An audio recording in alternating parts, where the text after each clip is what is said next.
Merci de suivre la revue de presse du mardi 22 octobre 2024.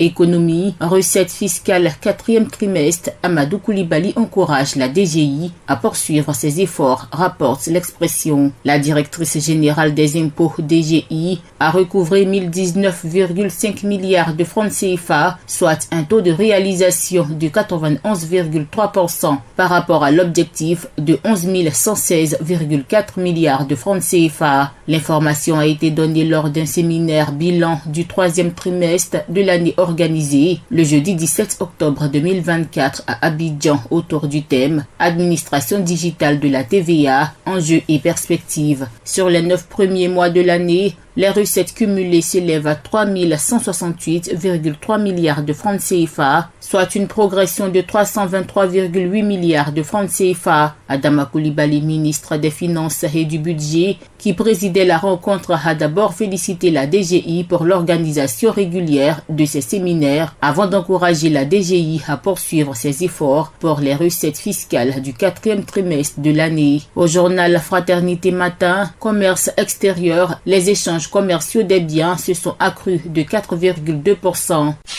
En société, lutte contre le terrorisme et l'extrémiste violent, l'Inter retransmet les propos de Amadou Coulibaly, porte-parole du gouvernement. Le terrorisme est passé à une autre phase de son développement. Une vingtaine de journalistes ivoiriens prennent part depuis le lundi 21 octobre 2024 à Jacquesville à un séminaire organisé par l'Académie internationale de lutte contre le terrorisme, AILCT. À l'ouverture de cet atelier, Amadou Coulibaly, ministre de la Communication, a indiqué que le terrorisme en Afrique, et plus spécialement dans la sous-région ouest africaine, présente un nouveau visage. Selon le porte-parole du gouvernement ivoirien, les groupes armés ont adopté une approche différente de celle qu'on leur connaissait en décidant de pénétrer les zones où ils n'étaient pas installés. C'est de son avis une sorte d'offensive qui a été lancée par ces groupes en vue d'élargir leur spectre. Nous constatons que le terrorisme est passé à une autre phase de son développement, a-t-il alerté. Du côté de Notre Voix, mise en œuvre de l'ordonnance du chef de l'État sur la société civile, le ministère de l'Intérieur et les ONG en conclave à Grand-Bassam.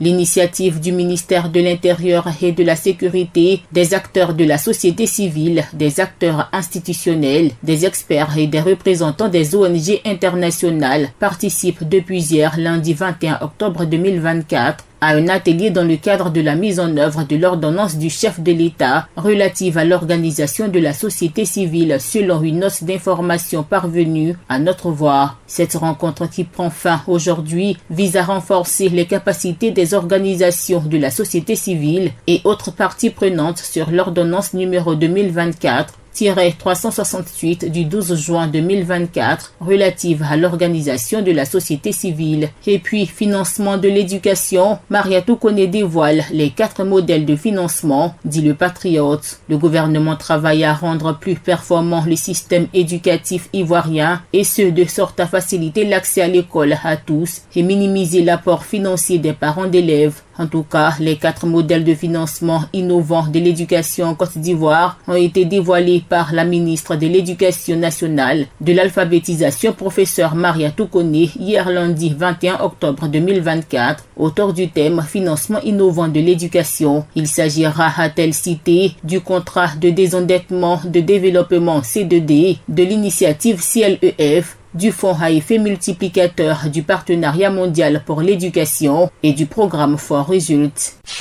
En politique, révision de la liste électorale, le président de la CEI exhorte à la confiance, signe le jour plus. Pour faciliter l'inscription à l'ouvrir au plus grand nombre, la CEI a repoussé la limite d'âge pour l'enrôlement des nouveaux majeurs au 28 février 2025, soit avant la publication de la liste provisoire. Ainsi, tous ceux des jeunes qui n'auraient pas 18 ans au moment de la période d'enrôlement, mais qui auront atteint cet âge qui correspond à la majorité civile, le 28 février 2025 pourront solliciter leur inscription sur la liste électorale. C'est l'information donnée le 19 octobre 2024 à Guiglo par le président de la commission électorale indépendante, Ibrahim Coulibaly Cuibière, lors du lancement de l'opération de révision de la liste électorale qui s'achèvera le 10 novembre prochain. Le président de la CEI a par ailleurs exhorté les Ivoiriens à la confiance.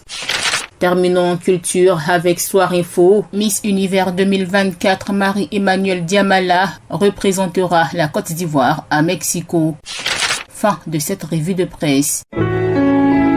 APRA, Agence Presse Radio et Audio.